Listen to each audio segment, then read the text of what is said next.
Trondheim, a very straightforward operation.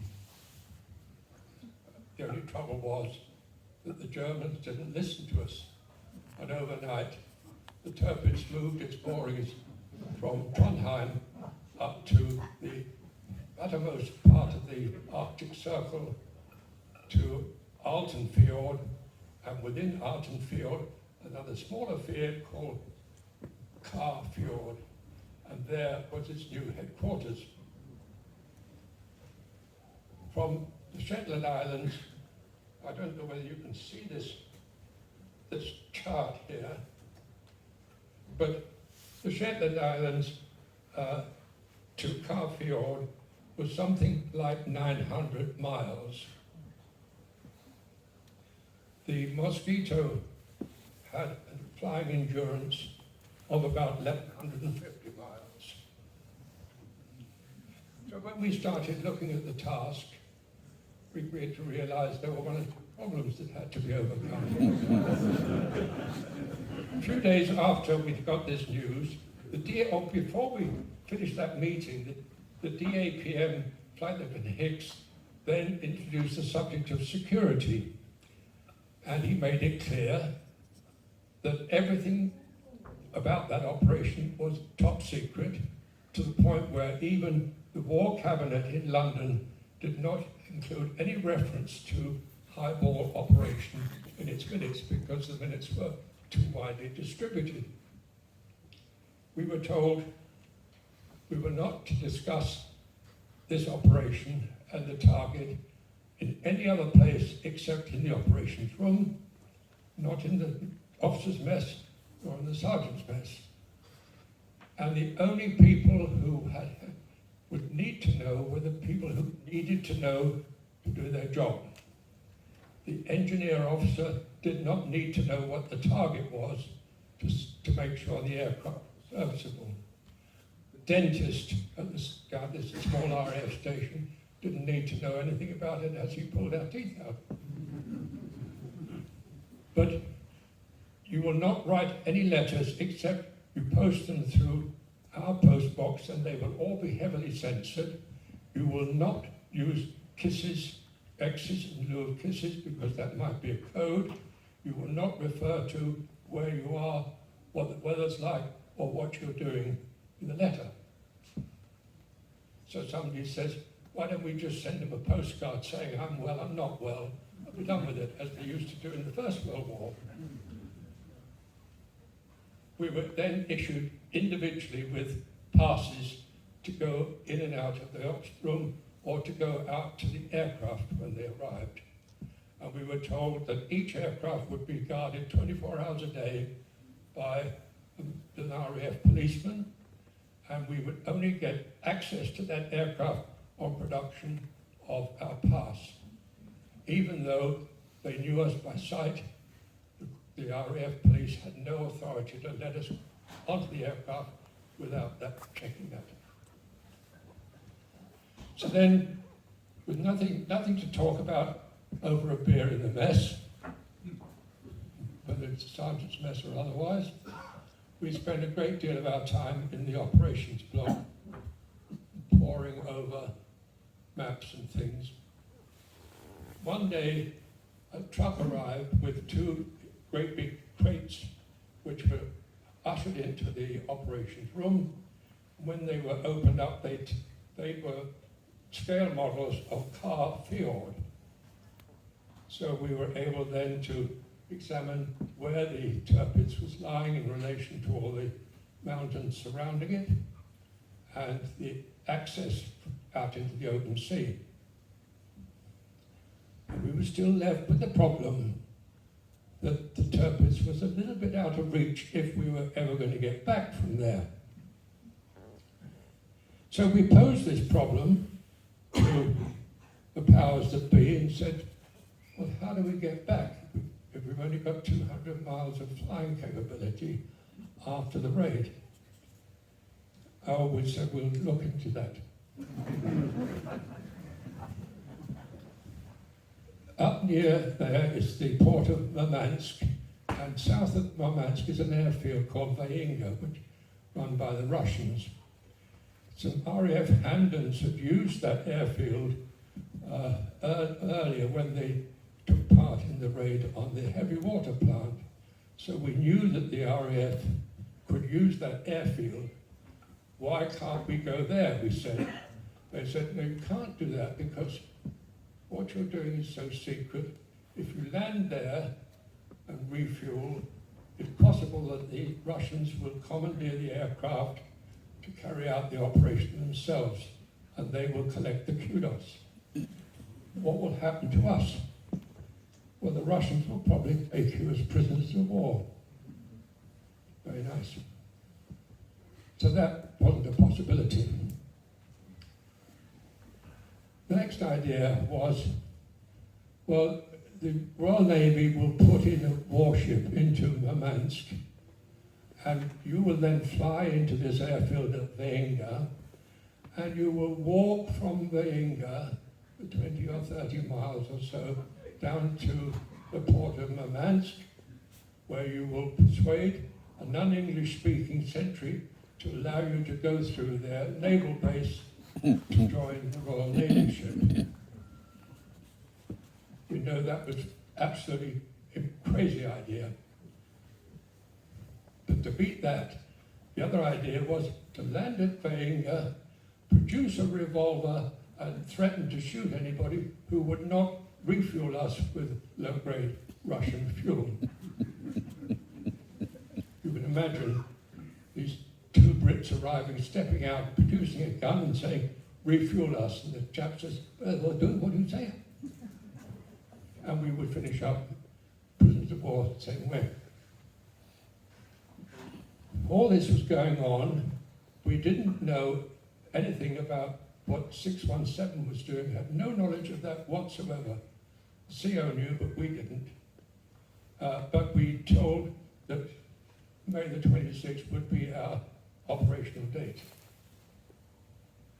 So carry on then, trying to work out how to overcome this problem of distance. The other idea was that the Royal Navy would have an aircraft carrier up in the vicinity of Narvik, and for those who survived being shot at by the Tirpitz and other ships, would fly over the aircraft carrier, would jump out of the Mosquito, let that crash in the sea, and the Royal Navy would send one of their tenders out to pick us up in the water. When we learned from the doctor that survival time in the Arctic South was about 2.5 minutes, the Royal Navy didn't fancy having an aircraft carrier with its engine shut down with 40 or more U-boats on the hunt for them in the vicinity. Because after all, it was only a question of getting rid of a few RAF people. We're not going to lose an aircraft carrier for that. So the problem just kept mounting. Is that all right? Can you hear me? No, it's not turned on. Okay. No. It's not turned on. It's not switched on. Look. Try that one. And this whole this high-tech stuff. So there we are, stuck in this pastry place. The DAPM came back with the news that Wick was a dry town, there were no pubs and no drinking was allowed. But he had discovered there was one hotel which, if we ordered dinner, we could go into the lounge and be locked into the lounge to have a drink before we went into dinner. So that wasn't open to many people. Our days were spent then exercising, playing volleyball, and doing all the other exercises. In the mess, the DAPM was there listening to our conversation to make sure that we never referred to the Tirpitz or highball or any of those important things. So we talked about everything else under the sun. For example, we had there a WAF section officer who was in charge of the few WAF girls working on the airfield. When I published my book, many, many years later, a copy found her way to this lady, Barbara Bullock, who by then was living in America. I got a letter from her in the 1990s to say, reading your book was the first time I knew what you fellows were doing up at Skipton. Our security was that tight that even she, who shared the facilities with us, never found out what we were doing there. Help us. We'll get this right. There we go. Battery's gone. Battery. Not my batteries. So, there we were. A 19-year-old, knowing full well that the chances of surviving were pretty remote. What I didn't know was that one of the submissions to the Air Council, Air Vice Marshal Bottomley had written that the operation could involve the possible loss of all aircraft. We saw that it would. We learned about the Tirpitz. The Tirpitz had 110 anti-aircraft guns. Next door to it was a German battleship, the Lutzow. Across the way were 6 destroyers, their escort destroyers. Right around the port of Carfjord, they had oil drums full with fuel oil that, when ignited, would cover the whole area in thick black smoke. So there we would go up to there. An English submarine would meet us halfway and give us a signal to make sure we were still on course. And we would fly in at 5,000 feet, and as we approached the coast of Norway, we would go right down to sea level. Turn into Carfjord, and then turn right back to 160 degrees to come back and drop our highball bouncing bombs against the Tirpitz. The only trouble was, apart from the distance, we never had enough aircraft.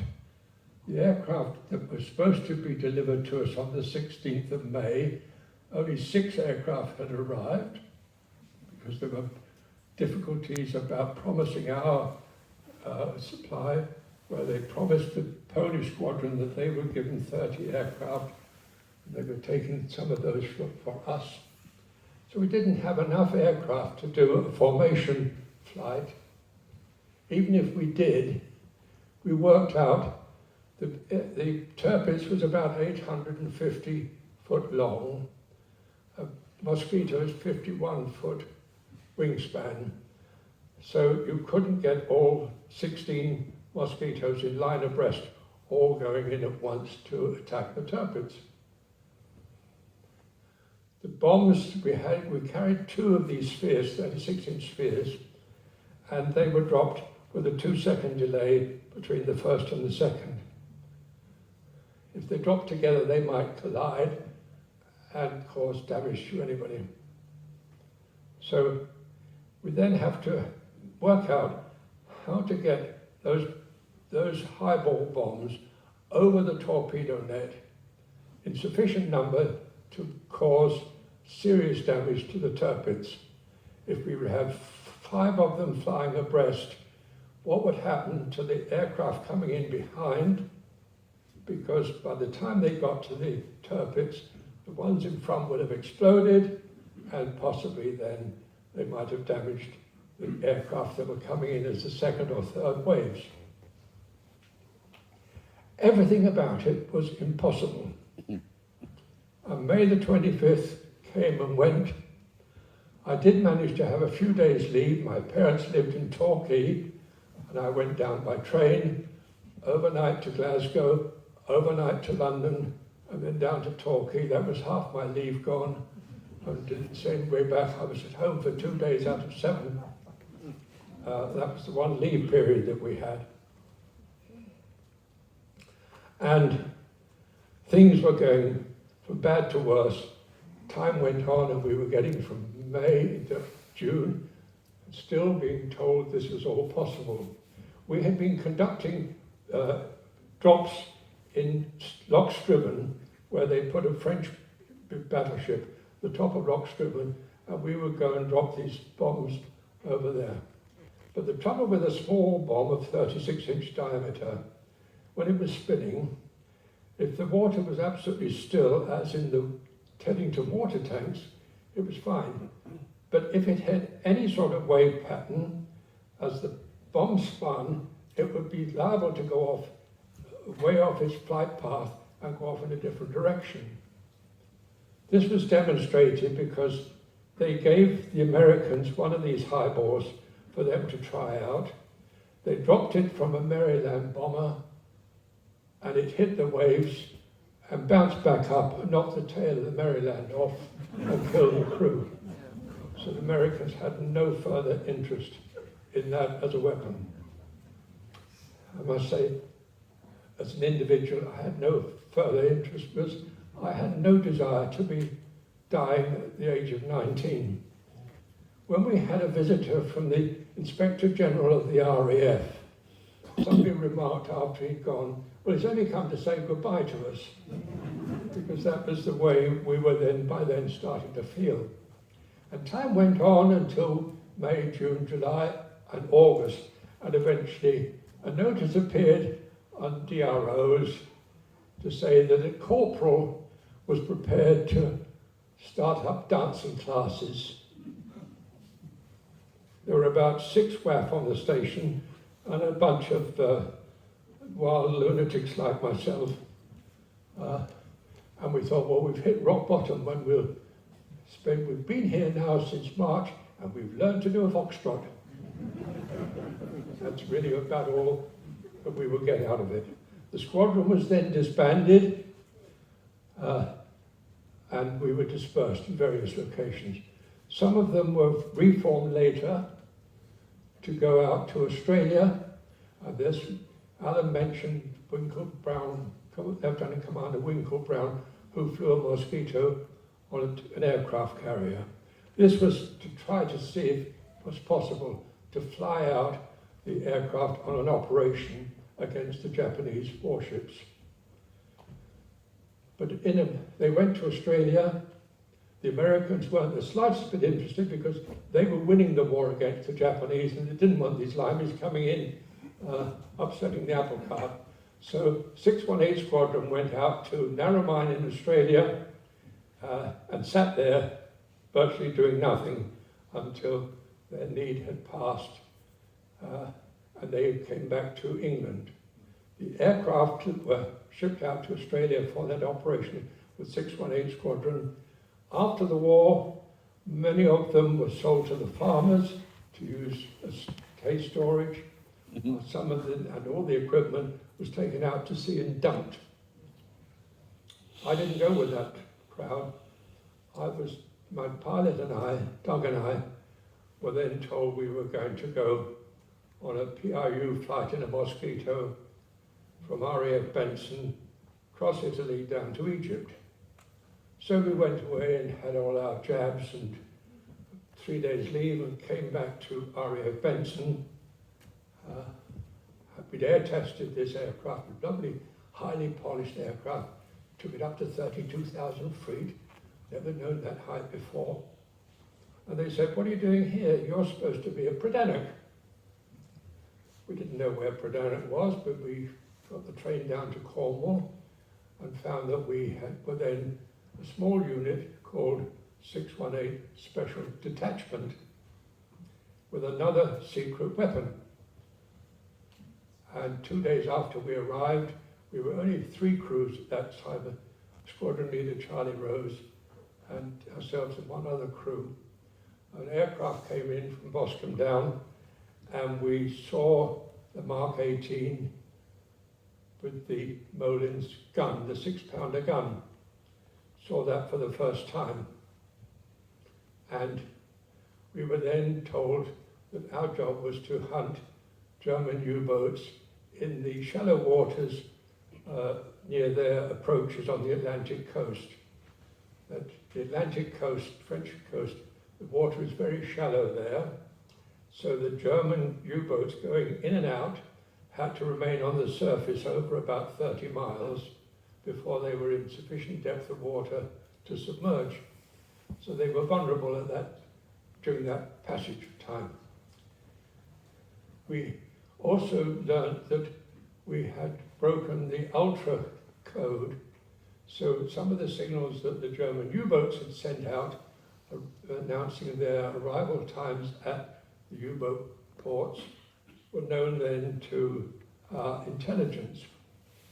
So we were, eventually 2 more crews joined us, so we were 5 crews, and we were put on 2 crews standing by at 1 hour's notice, 24 hours a day, ready to go and hunt for U-boats.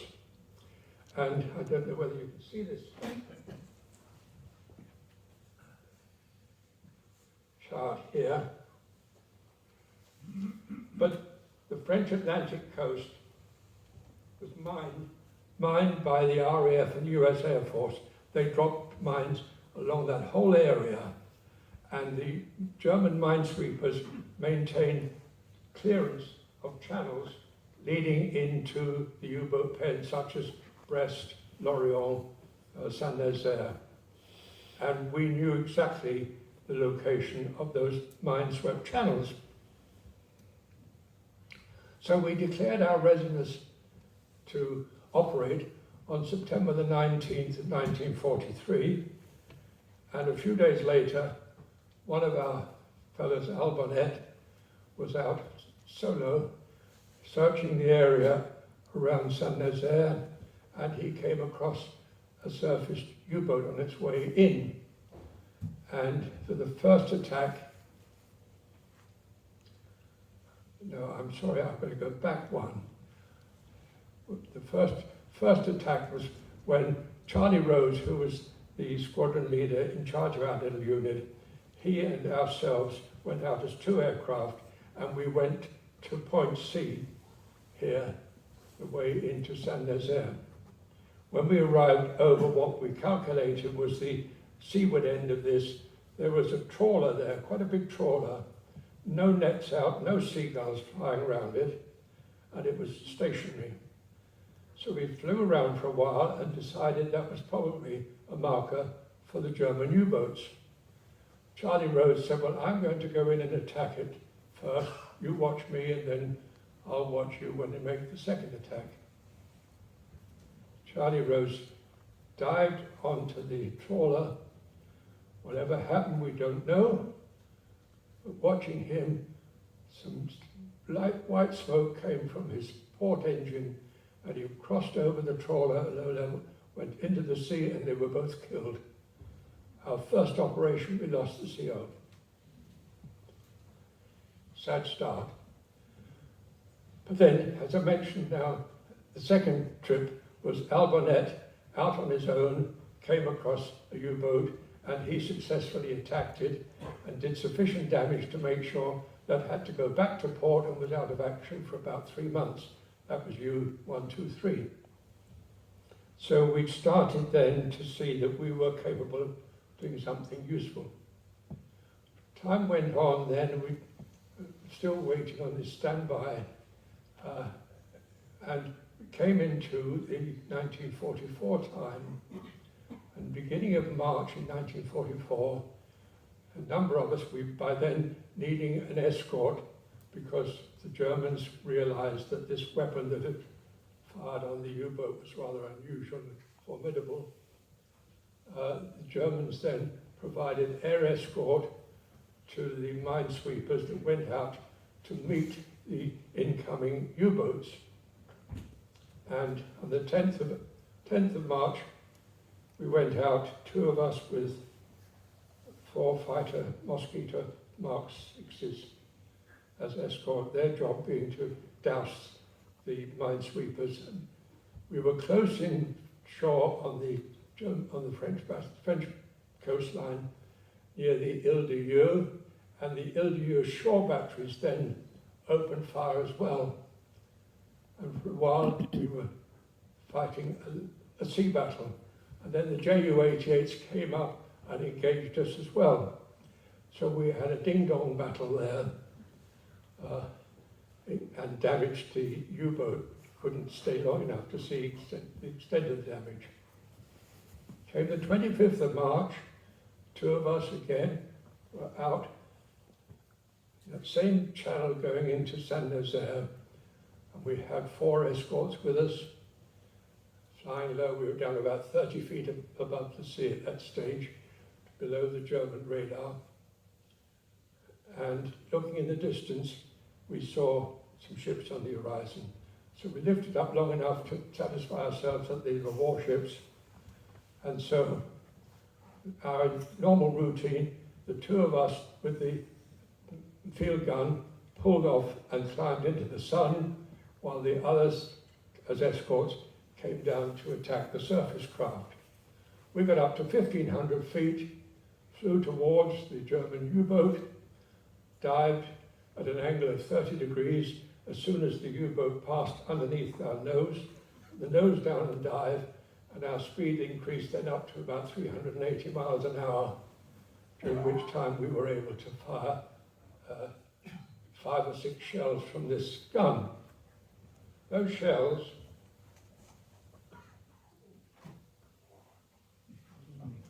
were that size. By comparison, this is the size of a shell of a Spitfire.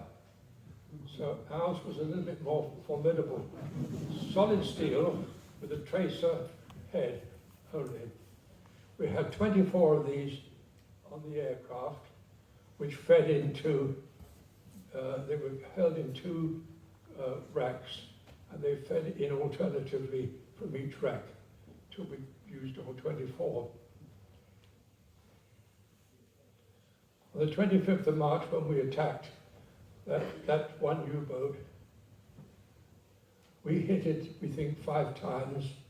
Hilliard, who was flying our number 2, he came in and he also damaged it. The U-boat was weaving like mad, but we saw the traces of brown oil floating on the surface. The U-boat stopped circling and slowed down, and we realized that we'd done some serious damage to it. In fact, it sank 20 minutes later. Sadly, with 4 of the crew were mortally wounded, but all of them, all 51, were picked up by the escorting minesweepers and taken back to shore. So we started to correct the balance. After losing Charlie Rose the first trip, we were now starting to get some real results.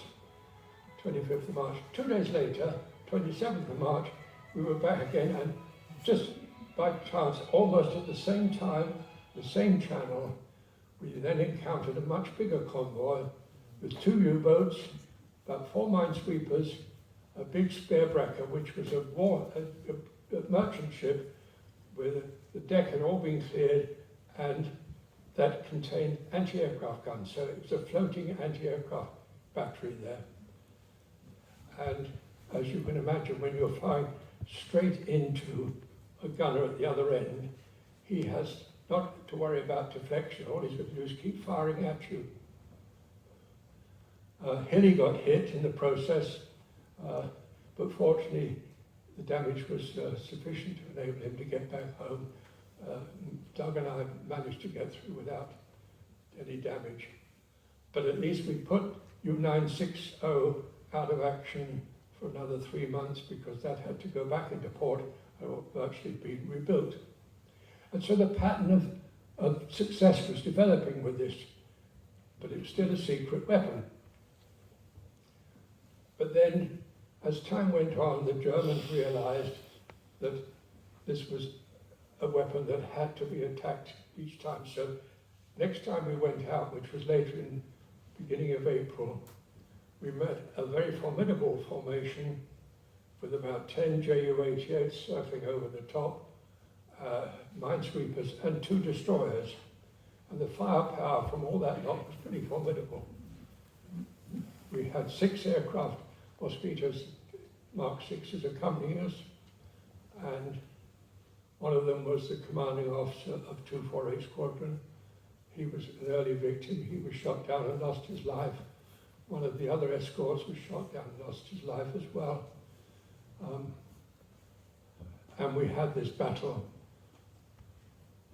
We had a new commanding officer came in, a chap called Tony Phillips, and we were flying as number 2 to Tony, very close in behind him.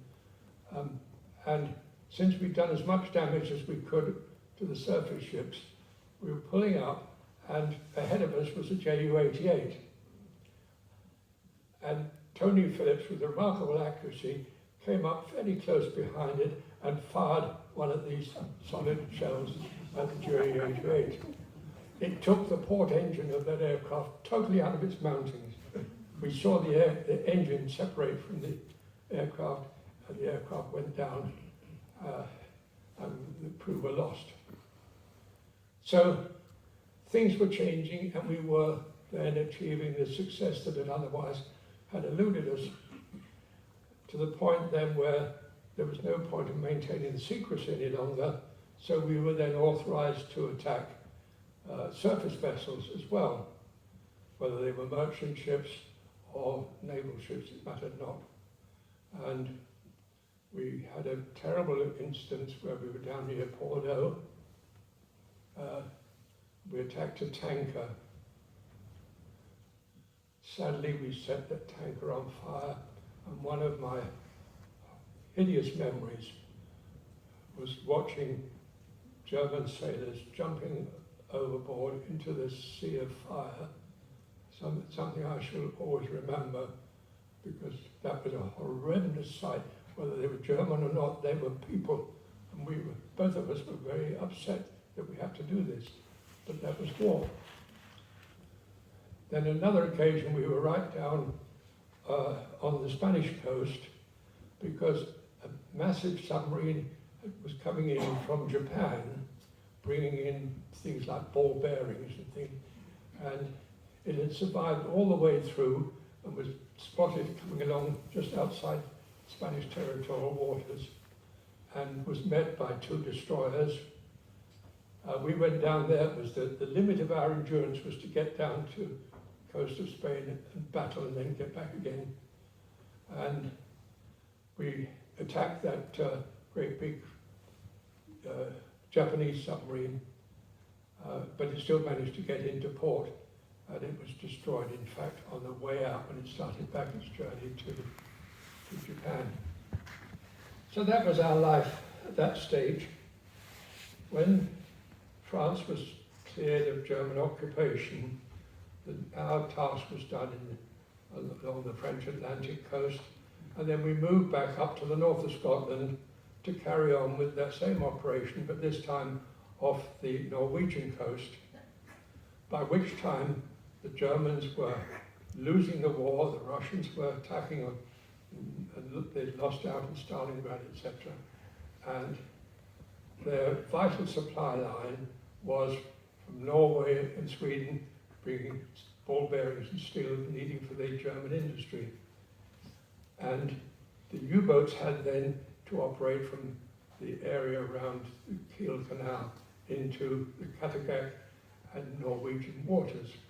So we operated in large numbers. We were able by then to put as many as 50 or 60 aircraft into the air at a time, including flying above us as escort Mustangs.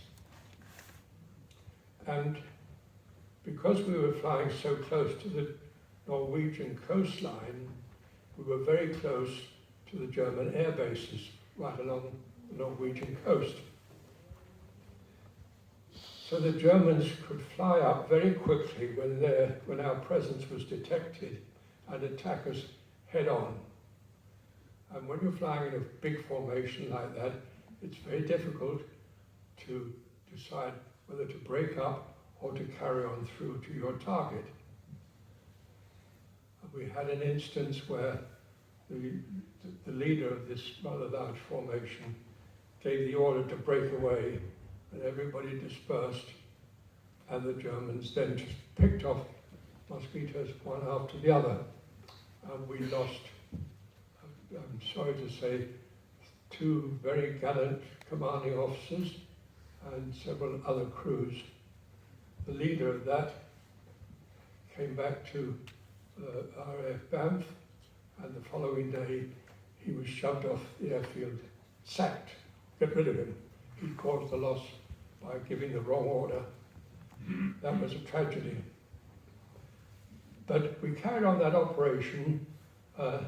My pilot and I, we finished in January 45, having been on ops since December 1942, so it's quite a long period.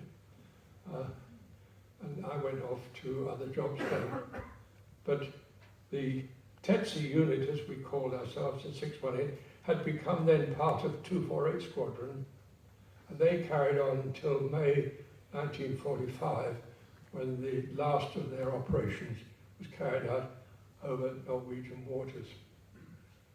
It's difficult to count how many U-boats we actually destroyed because we didn't stay around long enough to know that, but the one we did know was U-976 that we destroyed on the 25th of March. Years later, I was told that there was a U-boat archivist in Cuxhaven who kept very detailed records of all the German U-boats. So I got in touch with him and asked him if he had any details of the crew of U-976. And he came back immediately and said, the captain of that U-boat is a great personal friend of mine. Why do you want to know? And I said, because I'd like to make contact with him. So, well, if you write me a letter and send it to me so that I can make sure you're not sending anything offensive to this man, I will pass it on to him. The upshot of that was, my wife and I went out to Herdecker to meet the captain of the U-boat that we'd sunk, Raymond Teasler. Spent a weekend staying with he and his family, lovely character. Day after we arrived, they took us on a trip. Just up the road from them, we went on to the Moan Dam. And he showed us then the damage, the resulting damage, which had mostly been repaired, of the 617 operation. And I had to then confess to him that I knew quite a lot about bouncing bombs. But Raymond Teasler remained a great friend of mine, to the point that he came over to the Mosquito Museum by invitation when they had a special weekend for 618 Squadron with John Cunningham and other people there present. And we were sitting in the pub in Hatfield, Raymond Teasler and I having a quiet drink, and he said to me, why did I have to wait so long to find a younger brother? I was very touched by that because he was an admirable person, a little bit older than me, very thankful that we had taken his U-boat from under him, because had we not done so, the U-boat that we otherwise would have commanded was sunk with the loss of all lives. So he said, in a way, you saved my life. But it pointed out something about the futility of war when two combatants could get on as well as we did in those post-war years. So there we are. That's basically the story of 618 and the Tsetse and the highball. Success and failure all together. Thank you very much for listening to me.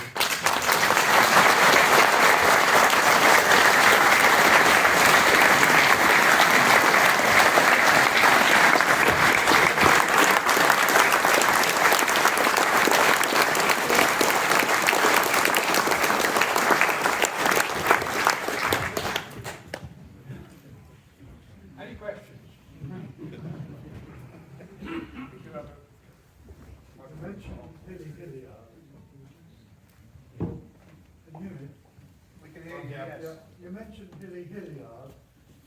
I worked with him when I was an air traffic controller in the late 60s. And West Drayton. Sorry? At West Drayton, yes. Yes. And he had this fund of slightly risque stories, which he kept us awake on night duties with. I wondered if he had that same talent when you were working with him. He's a remarkable man, was he? He was a fine chap. Sergeant pilot, and then while we were at Skipton, CO said to me one evening, "Go and collect Sergeant Hilliard, will you please? Bring him out to mess." So I went home and got Hilly. I said, "The CO wants you." Hilly said, "What the hell's going on?" I don't know. We came into this Nissen hut that was the officers' mess, and Hutch picked up a piece of chalk and said, "Sir, would you remove his stripes, please? You're now an officer." And Hilly was commissioned that night,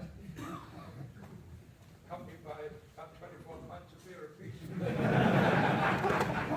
His navigator was a chap called Hilliard, and he's a real Yorkshire lad. Two wonderful stories about him. When we were at Prydanig, he came in one day and he said, in his best Yorkshire accent, I was cycling around the ferry track, and I saw this big car coming towards me, and I thought there must be somebody important there. So I got off my bike and I slung one at him, and I realised it was Boom Trenchard, the Inspector General of the Royal Air Force. So at least I saluted him. Moved forward to when we were all together with the German crew, and at that time there had been a problem with beef. Beef was supposed to be suspect.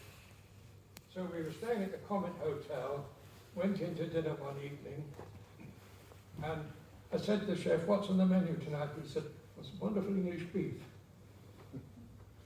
And the chief engineer from the U-boat, Gerhard Genois, said to me, "So now you bring us to England and you expect us to be killed by your bloody beef?"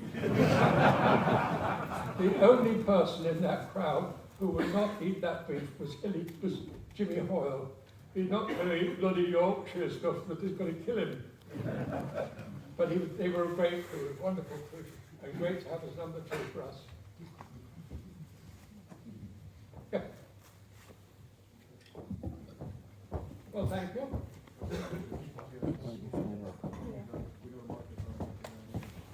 I probably don't need that. The large shells, that was solid metal, was it? Yeah.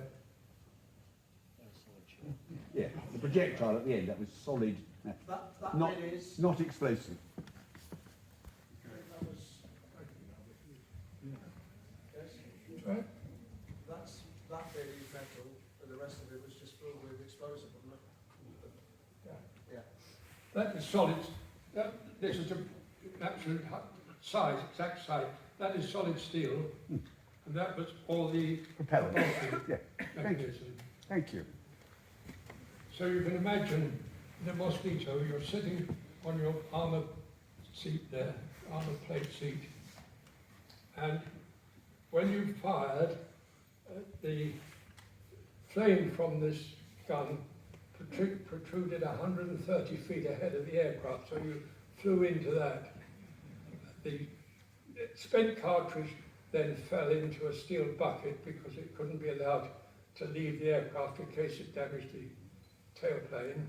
So that clanged into a bucket, and then the next round came into the breech, and the breech closed, and that was the nearest thing that you know to feel as if you're being shafted. I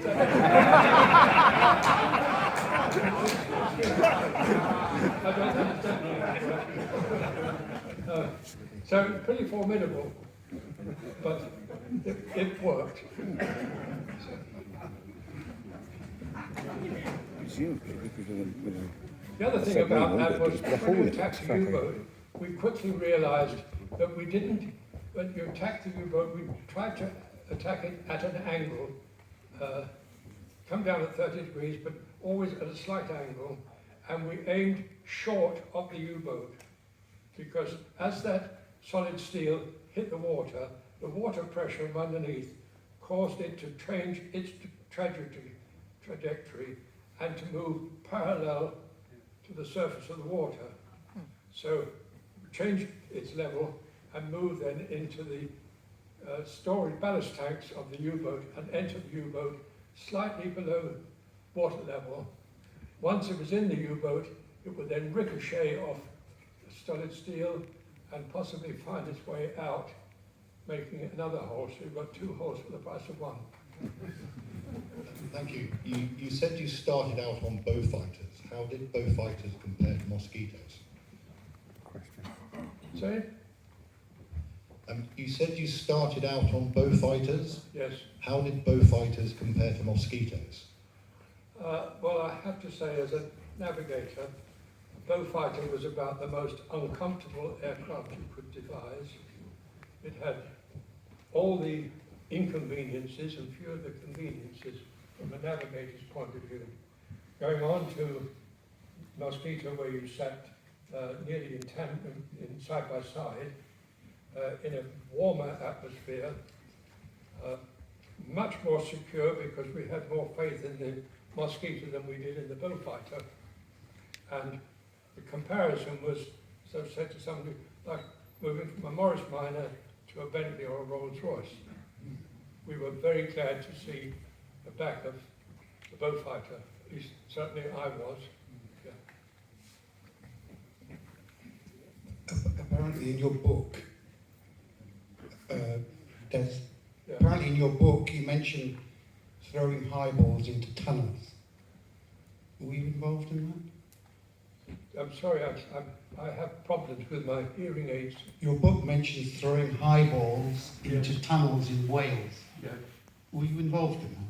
No, the CO did, Wico Hutchinson did the flying for that, and it was a one-off experiment run about just before the invasion, and in fact, after about the 3rd attempt, he managed to get one to actually bounce into the tunnel. It was a disused rail tunnel, and it bounced all the way through the tunnel and out to the other side. So it proved that you could do it with a great deal of accuracy, but that was free of any enemy interference. Almost a perfect example. Lord Mountbatten thought it was a good idea if we were then engaged around D-Day to throw the highball onto the beaches where it could be used to destroy all the barbed wire and the emplacements on the beach. But fortunately he was overruled because people who knew better knew that would be a total waste of time to try to use that as the wrong purpose for that particular weapon.